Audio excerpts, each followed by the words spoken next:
Assalamualaikum warahmatullahi wabarakatuh. Teman-teman, selamat sore. Kembali lagi bersama saya ya teman-teman ya, Toul Vlog. Kali ini saya ingin bikin video pembahasan tentang bahasa Korea.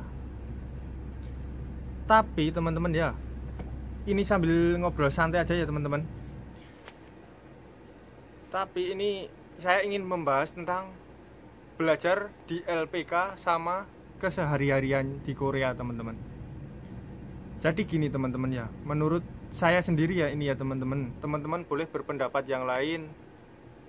Jadi sebelumnya saya minta maaf teman-teman ya. Ini saya bikin video bukan bermaksud, bukan apa ya, bukan memintari atau menggurui teman-teman semuanya ya teman-teman.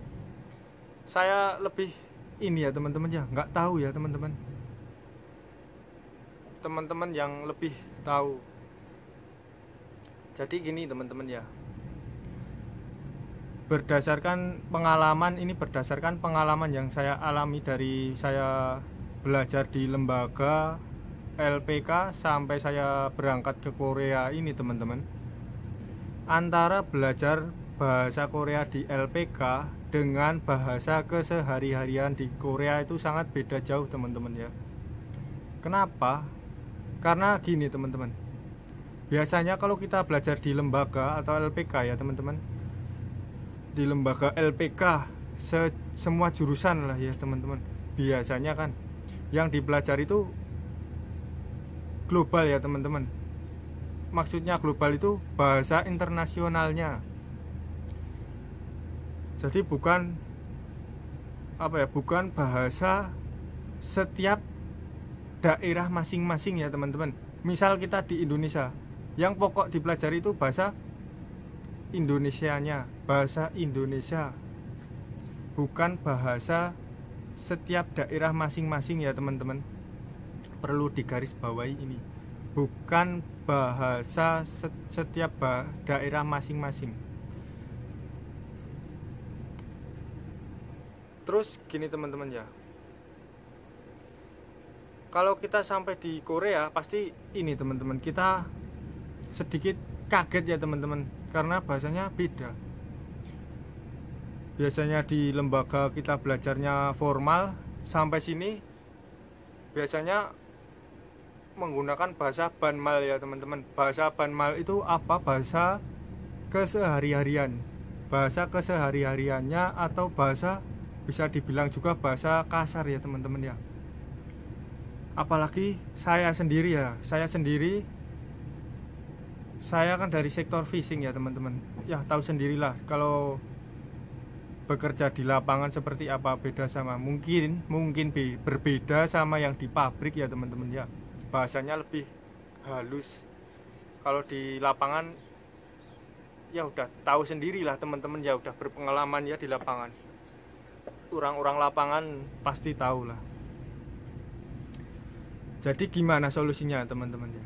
Kalau menurut saya solusinya, selain kita belajar di LPK, ya sekali-kali sempatkanlah sambil belajar, mungkin lihat di YouTube, atau mungkin kalau teman-teman malah pengen tahu banget, coba kalau ada apa ya, tetangganya atau temennya atau saudaranya yang di Korea, tanya-tanya aja sama mereka teman-teman ya.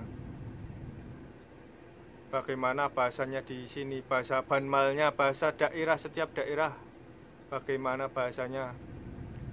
Jadi begitu teman-teman, kalau menurut saya sendiri ya teman-teman ya. Teman-teman boleh berpendapat yang lain. Jadi gini teman-teman ya, kita belajar di lembaga bahasa Korea itu garis besarnya cuman untuk mempersiapkan ujian doang ya teman-teman ya. Perlu digarisbawahi ini, kita belajar di LPK cuman untuk mempersiapkan ujian doang. Saranku teman-teman, setelah kita lulus ujian, jangan berhenti untuk belajar ya teman-teman ya. Selalu perbanyak kosakata, terutama perbanyak kosakata di sektor yang kita pilih masing-masing ya teman-teman. Misal kita di fishing ya, kita perbanyaklah kosakata di fishing ya teman-teman ya. Kita apalin semua itu kosakata yang udah dipelajari. Misal kita di manufaktur, kita di pabrik, ya udah kita pelajari kosakata, perbanyak kosakata. Pokoknya kita perbanyak kosakata, jangan berhenti untuk belajar ya teman-teman ya.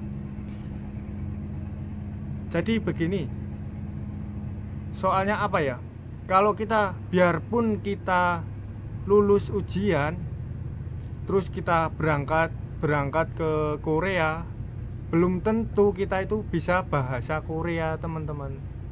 Ini yang saya alami sendiri. Saya lulus, saya masuk ke Korea, tapi belum tentu saya bisa bahasa Korea gitu teman-teman ya. Apalagi kita setelah kita ujian kan kita pasti nunggunya itu lama banget teman-teman ya. Paling cepat itu setengah tahun ya teman-teman ya. Nah kalau bisa itu manfaatkanlah buat belajar teman-teman ya. Pokoknya dimanfaatkan, ada waktu itu manfaatkan ya teman-teman ya. Makanya saya tadi kan sudah bilang kan, kalau misal ada teman kita yang sudah berangkat ke Korea, tanyalah sama teman tersebut teman-teman, tentang budaya Korea, tentang bahasa kesehari-hariannya.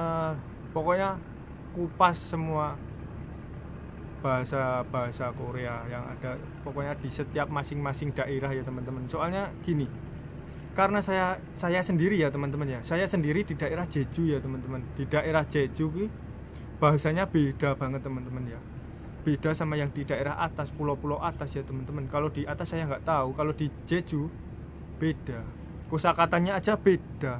Misal gini contohnya ya teman-teman ya, contohnya bamokji, bamokta, itu udah beda kan. Pasti buat buat teman-teman yang baru datang nggak tahu. Orang saya aja dulu pertama datang, orang Korea bilang seperti itu, saya nggak tahu, serius saya nggak tahu, bingung ya teman-teman ya. Makanya saran saya tadi, perbanyaklah kosakata, jangan berhenti untuk belajar teman-teman ya. Jadi seperti itu teman-teman. Semisal ada teman-teman yang berpendapat lain ya silahkan, monggo ya teman-teman ya. Karena saya bikin video ini, saya tekankan sekali lagi ya teman-teman, saya tekankan sekali lagi, saya bikin video ini bukan untuk memintari atau menggurui teman-teman semua. Intinya saya bikin video, semua video-video yang saya bikin itu untuk saling berbagi pengalaman saja teman-teman ya.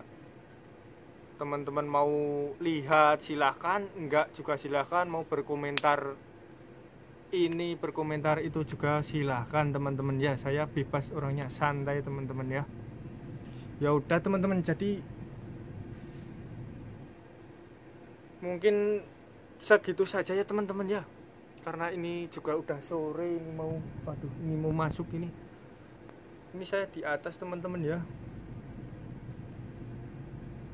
Ya udah teman-teman, barangkali ada yang ditanyakan, jangan sungkan-sungkan untuk bertanya ya teman. Sama-sama saling belajar, sama-sama saling menggali ilmu ya. Intinya jangan sungkan untuk bertanya teman-teman ya. Kita sama-sama belajar saja, saya juga masih belajar teman-teman ya.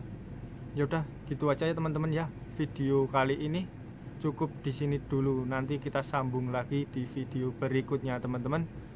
Semakin banyak teman-teman yang support, saya semakin semangat teman-teman ya. Ya udah, wassalamualaikum warahmatullahi wabarakatuh teman-teman, bye bye.